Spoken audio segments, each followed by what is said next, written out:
ladies and gentlemen, it is such a personal pleasure to welcome somebody who has truly, I think, touched the hearts of so many around this country. He has brought many of the greatest musicians and entertainers of our day to the Boston Pops stage.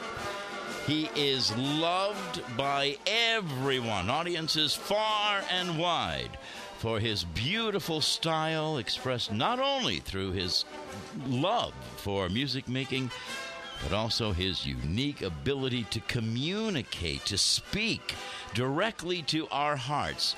Keith Lockhart, if you were here, you would have received the biggest radio hug in the world. Well, I have to tell you, after an intro like that, it's a little embarrassing to say anything. How are you? I'm doing well. And I mean that from my heart. I mean, yes, you know, you're a great conductor, but for what you have done so passionately to speak directly to all of us through music is unmatched. And I mean that, Keith. I know that it's been an honor and a pleasure. 20 years now with the Boston Pops to work with this fabulous group of musicians and these great audiences. It couldn't get any better for a kid in my profession. A kid from Poughkeepsie, New York, huh? That's true. It's a long while ago, but it's true. Growing up, I lived in Newburgh, and we used to hike up to Poughkeepsie. But that aside, you bring your beautiful music and combine it with good health on the island of Nantucket for the benefit of the Nantucket Cottage Hospital. Tell me, how did all of this start? And then we'll get into giving people the venue and all the details. But how did this idea start, Keith?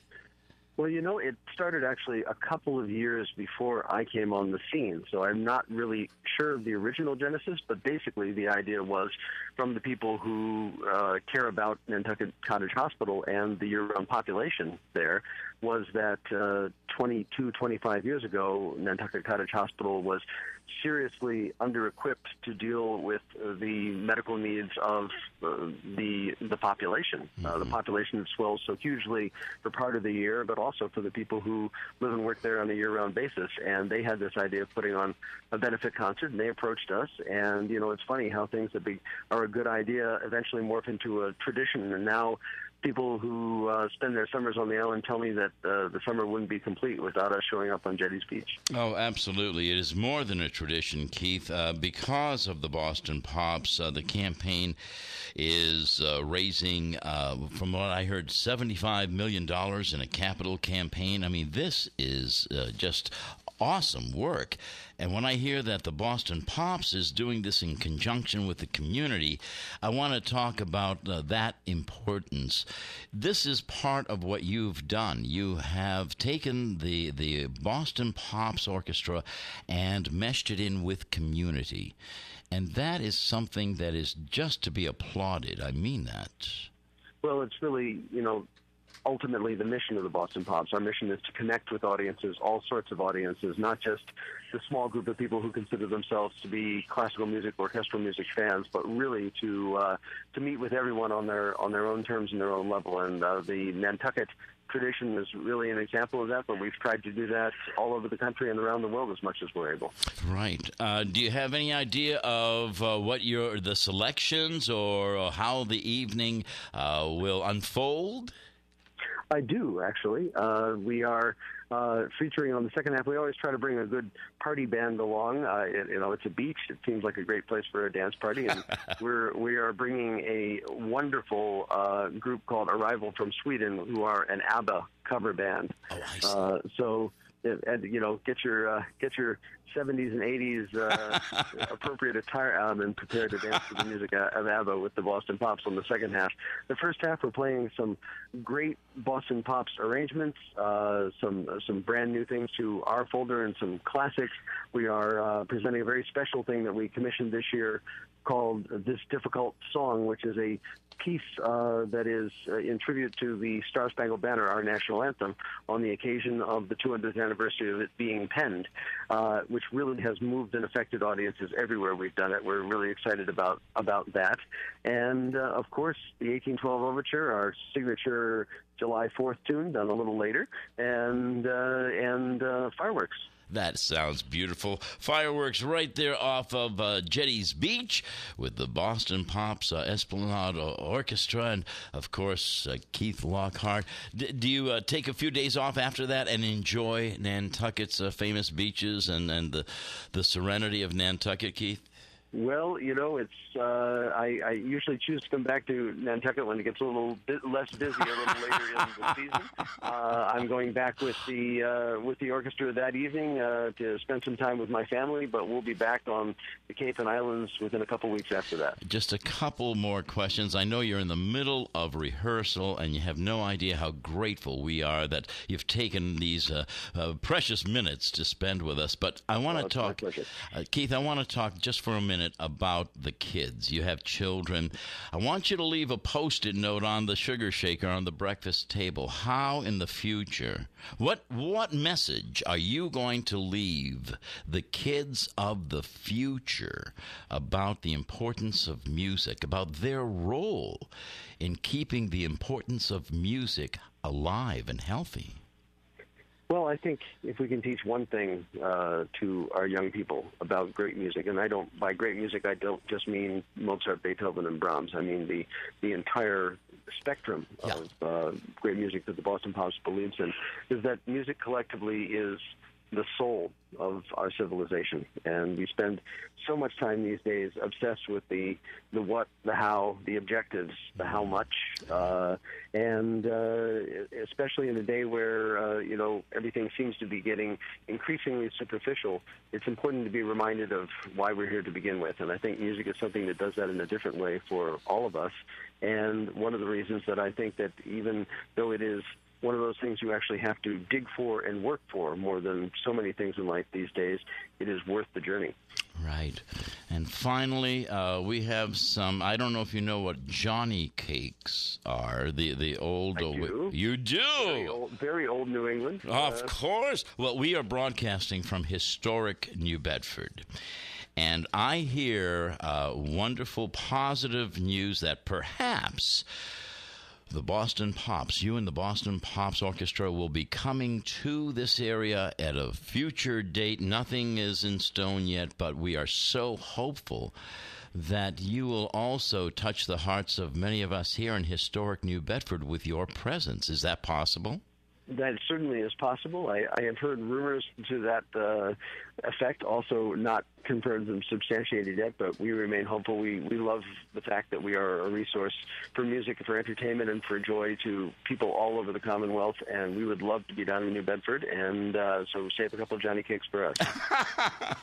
Will do. Finally, what has all of what you've done taught you personally about life itself, Keith? All the experiences, all the shoulders that you've rubbed.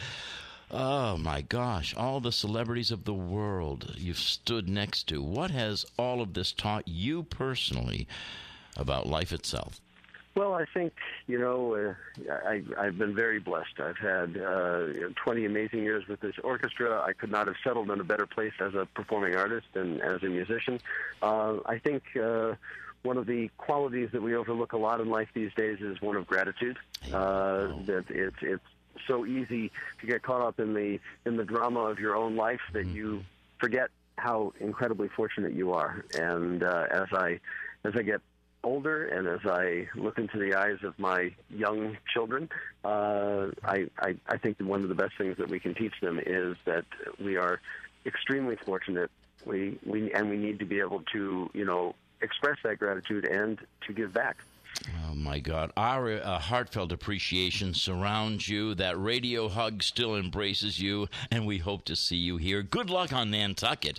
Thanks very much. And for people who can't make it over to the island, we'll be on Hyannis the next afternoon on Sunday the 10th. Oh, that's awesome. I will continue to promote this on the air in benefit of the Nantucket Cottage Hospital and the next day in Hyannis. Keith, once again, thank you ever so much. It's my pleasure, and we'll see you down in New Bedford soon, I hope. Yes, thank you so much, Keith. Bye-bye now. Have a wonderful day.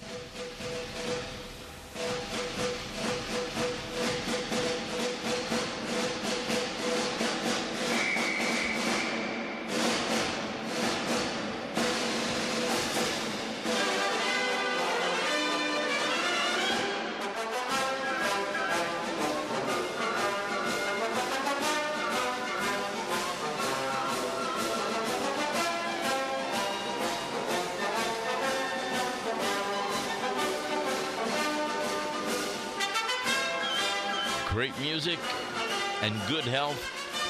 Yeah, they do have something in common. Keith Lockhart and the Boston Pops on Nantucket concert when the Boston Pops Esplanade Orchestra entertains thousands of visitors in an unrivaled setting there on Nantucket's Jetties Beach. The evening is Nantucket Cottage Hospital's biggest fundraiser of the year, and all of its proceeds really are a lifeline for this small facility, which, when you think about it, it has to serve a much larger population in the summertime. And so, with the help of the Boston Pops Esplanade Orchestra and Keith Lockhart, they put together this one-of-a-kind experience, and it has proven to be absolutely epic and a tradition now. And this is all happening on August the 9th. So why don't you take a trip over to Nantucket and join them for the ultimate Nantucket experience, the 18th annual Boston Pops on Nantucket concert, again benefiting the Nantucket Cottage Hospital. The experience is outstanding. The music out of this world. There's going to be stunning fireworks. You can bring sandwiches if you like. The guest host of the evening will be David Gregory. And the special guest will be a tribute to ABBA, arrival from Sweden, the music of ABBA. The gates will open at 4:30. Seating begins at 6:30. The show opener is 6:45. Showtime is 7 to 9 p.m. Fireworks when it gets dark on the island of Nantucket. General admission for children, $10. Adults, $30. And I'm sure that you would love to have the chance to say hello to Keith Lockhart.